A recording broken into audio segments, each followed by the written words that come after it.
Hi நண்பர்களே, நலம் 360 சேனலுக்கு உங்களை அன்போடு வரவேற்கிறேன்.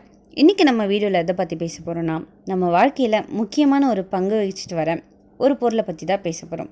அதுதாங்க பன்னீர். பன்னீர் அப்படின்னா என்ன? பாலை கெட்டி பண்ணி தயாரிக்கிற ஒரு பால் பொருள். நம்ம சமையலில் chapati, pulao, gravy, snacks, sweets எல்லாத்துலேயும் பன்னீர் சேர்க்கப்பட்டு வருது. இது வெறும் சுவைக்கு மட்டும் இல்லாமல் ஆரோக்கியத்துக்கும் பல நல்ல பயன்களை தந்துட்டுருக்கு. இப்போதைய ஜென்ரேஷனில் பெரும்பாலானோருக்கு ரொம்பவும் விருப்பமான உணவுப் பொருளாக தான் இந்த பன்னீர் இருந்துகிட்ருக்கு. இது பன்னீர் பாலில் இருந்து தயாரிக்கப்படுது. சைவ உணவாளர்களுக்கு மட்டும் இல்லாமல் அசைவ உணவாளர்களுக்கு கூட இது ரொம்பவே விரும்பி சாப்பிடக்கூடிய ஒரு உணவுப் பொருளாக இருந்துகிட்ருக்கு. இந்த பன்னீரை வச்சு பல சுவையான ரெசிபிகளை நம்ம செய்யலாம். முக்கியமாக இந்த பன்னீரை வீட்டிலையே நம்ம எளிதில் தயாரிக்கலாம். பன்னீரை காட்டேஜ் சீஸ் அப்படின்னு கூட அழைப்பாங்க. நீங்கள் பன்னீர் ரொம்ப பிடிச்ச ஒரு ஆளாக இருக்கீங்களா? அடிக்கடி இதை சாப்பிடணும்னு தோணுதா? அடுத்தவங்க சொல்கிறத கேட்டு இதை சாப்பிட்லாமா வேணாமான்ற பயத்தில் இருக்கீங்களா? அப்படின்னா அந்த பயத்தை நீங்கள் உடனே விட்டுடலாம். பயமே இல்லாமல் அந்த பன்னீரை நீங்கள் அடிக்கடி சாப்பிட்லாம். ஏன்னா பன்னீரில் புரோட்டீன், வைட்டமின்கள் மற்றும் கனிம சத்துக்கள் போன்றவை அதிகமாகவே இருக்குது. இதை அடிக்கடி சாப்பிட்றதால உடலுக்கு ஏராளமான நன்மைகள் கிடைக்குது. இப்போது இந்த பன்னீரை நம்ம அடிக்கடி சாப்பிட்றதால என்னென்ன நன்மைகள் கிடைக்குது அப்படின்றத சொல்கிறேன், நோட் பண்ணி வச்சுக்கோங்க. அதுக்கு முன்னாடி நலம் 360 சேனலில் சப்ஸ்கிரைப் பண்ணாதவங்க சப்ஸ்கிரைப் பண்ணிக்கோங்க. மறக்காமல் பெல் ஐக்கானை ப்ரெஸ் பண்ணிக்கோங்க. வாங்க வீடியோக்குள்ளே போகலாம். அசைவ பிரியர்களை விட சைவ பிரியர்களுக்கு புரோட்டீன் குறைபாடு ஏற்படுவதற்கான வாய்ப்புகள் ரொம்பவே அதிகம். பன்னீரில் புரோட்டீன் ரொம்பவே அதிகம். எனவே சைவ உணவாளர்கள் போதுமான புரோட்டீன் உடலுக்கு கிடைக்க இந்த பன்னீரை அடிக்கடி சாப்பிட்றது ரொம்பவே நல்லது. மேலும் பன்னீரோட அத்தியாவசிய அமினோ அமிலங்கள் அதிகம் இருக்கிறதால இது உடலில் சரியான செயல்பாட்டிற்கு மிகவும் இன்றியமையாததுன்னு கூட சொல்லலாம். பன்னீரில் கார்போஹைட்ரேட்டுகள் குறைவு மற்றும் புரோட்டீன் அதிகம் அப்படின்றதால இது எடை இழப்பிற்கு பெரிதும் உதவி புரியுது. பன்னீரை சாப்பிட்றதன் மூலம் நீண்ட நேரம் பசி எடுக்காமல் வயிறு நிரம்பி இருக்கும் மற்றும் கண்ட உணவுகள் மீதான ஆர்வம் குறையும். இருந்தாலும் பன்னீர் கலோரி குறைவானது இல்லை. அதனால் அளவாக சாப்பிட்றது ரொம்பவே நல்லது. அளவோடு சாப்பிட்றத நினைவில் வச்சுக்கோங்க. தசைகளோட வளர்ச்சிக்கு புரோட்டீன் ரொம்பவே இன்றியமையாத சத்துன்னு சொல்லலாம். நீங்கள் மிகவும் ஒல்லியாக இருந்தால், குண்டாக விரும்பினால் பன்னீரை அடிக்கடி சாப்பிட்லாம். இதனால் அதில் உள்ள புரோட்டீன் தசைகளோட வளர்ச்சிக்கு உதவி புரியும். மேலும் தினமும் உடற்பயிற்சியில் ஈடுபடுறவங்க பன்னீரை சாப்பிட்றது ரொம்பவே நல்லது. உடற்பயிற்சியால் தசைகள் அதில் ஏற்படுற காயங்கள் இந்த பன்னீர் சாப்பிட்றதால சரியாகும்.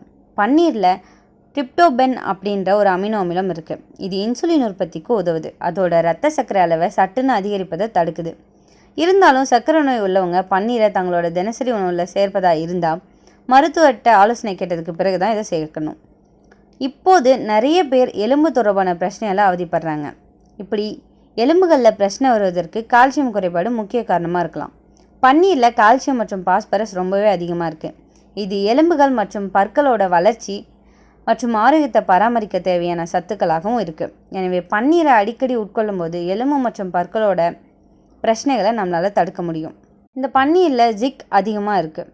இந்த ஜிங்க் நோய் எதிர்ப்பு மண்டலத்தை வலுப்படுத்த உதவியாக இருக்குது. மேலும் இது சளி, காய்ச்சல் மற்றும் தொற்றுக்கள்லேருந்து அபாயத்தை குறைக்க உதவியாக இருக்குது.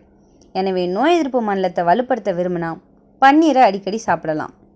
பன்னீரில் வைட்டமின் B12 அதிகமாக இருக்குது. வைட்டமின் B12 மூளையோட ஆரோக்கியத்திற்கு அத்தியாவசியமான சத்துன்னு சொல்லலாம். இது நரம்பு மண்டலத்தை சரியான செயல்பாட்டை பராமரிக்க உதவியாக இருக்குது. அது மட்டும் இல்லாமல் அதில் பிரச்சனைகளை இது தடுக்குது. பொதுவாக சைவ உணவாளர்கள் இந்த வைட்டமின் B12 குறைபாடு ஏற்படுவதற்கான அபாயம் அதிகமாக இருக்குது. இவங்க பன்னீரை அடிக்கடி சாப்பிட்றது ரொம்பவே நல்லது. இந்த பன்னீரில் டிரிப்டோபன் அதிகமாக இருக்குது. இது செரடோனின் அப்படின்ற ஹார்மோன்களோட உற்பத்திக்கு உதவுது. செரடோனின் உடலில் போதுமான அளவில் உற்பத்தி செய்யப்பட்டால் மன அழுத்தம், பதட்டம் போன்றவை குறைஞ்சு மனநிலை சிறப்பாக இருக்கும். ஆகவே மன ஆரோக்கியத்தை சிறப்பாக பராமரிக்க பன்னீரை சாப்பிட்றது ரொம்பவே நல்லது. இந்த பன்னீரில் புரதச்சத்து நிறையவே இருக்குது. நம்மளோட உடலில் தசைகள் வளர இது உதவியாக இருக்குது.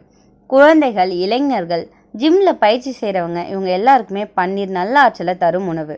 இந்த பன்னீரில் கால்சியம், பாஸ்பரஸ் அதிகமாக இருக்குது. எலும்புகள் வலிமையாக இருக்க உதவுது. பற்கள் பலமாக இருக்கும். உடல் எடை கட்டுப்பாட்டில் இந்த பன்னீர் ஒரு சிறந்த உணவுன்னு சொல்லலாம். பன்னீர் சாப்பிட்டா வயிற்று நிரம்பிய உணர்வு கிடைக்கும். அதிகமாக சாப்பிடும் பழக்கத்தை குறைக்குது. டயட் பண்ணுறவங்களுக்கு ரொம்பவே நல்லது. பன்னீரில் இருக்கும் ஆரோக்கியமான கொழுப்பு இதயத்துக்கு நல்லது. கொலஸ்ட்ரால் சமநிலையில் வச்சிருக்க இது உதவியாக இருக்குது. இதயமும் ஆரோக்கியமாக இருக்கும். பன்னீர் மெதுவாக ஜீரணமாகும். ரத்தத்தில் சர்க்கரை அளவு உடனே உயரும் அபாயத்தை இது குறைக்குது. ஸோ சர்க்கரை நோயாளிகளுக்கு ரொம்பவே நல்லது. கர்ப்ப காலத்தில் குழந்தை வளர்ச்சிக்கு புரதம், கால்சியம் தேவையான அளவுக்கு கிடைக்கணும்.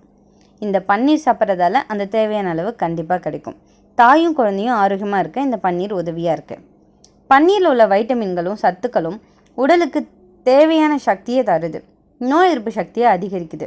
இதில் கவனிக்க வேண்டிய விஷயம் என்னென்னா, இந்த பன்னீர் சாப்பிட்றதால ஒரு சில தீமைகளும் இருக்குது. அது என்னன்னு பார்க்கலாம். அதிகமாக சாப்பிட்டா கொழுப்பு அதிகமாக இருக்கிறதால உடல் எடை கூடும், ஜீரண சிக்கல் வரும், வயிற்றில் காற்று மலச்சிக்கல் ஏற்படும். கொழுப்பு நோயாளிகள், கொலஸ்ட்ரால், இதய நோய் இருப்பவங்க அதிகமாக சாப்பிடக்கூடாது, குறைவான அளவில் தான் சாப்பிடணும். புதுசாக செஞ்ச பன்னீர் தான் நம்ம உடம்புக்கு நல்லது. பழைய பன்னீர் அல்லது கெட்டுப்போன பன்னீர் சாப்பிட்டா உணவு விஷமாக தான் மாறும்.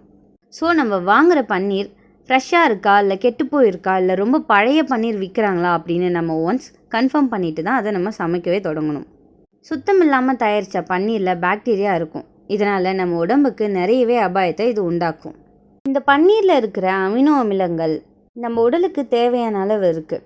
பன்னீர் ஒரு முழுமையான புரதமாக இருப்பதால் உடலால் சொந்தமாக உற்பத்தி செய்ய முடியாத அத்தியாவசிய அமினோ அமிலங்கள் இதில் இருக்குது. இந்த பன்னீரில் இருக்கிற பொட்டாசியம் ரத்த அழுத்தத்தை சீராக்க உதவியாக இருக்குது. பொட்டாசியம் நரம்பு மண்டலத்தோட செயல்பாடுகளை பலப்படுத்துது.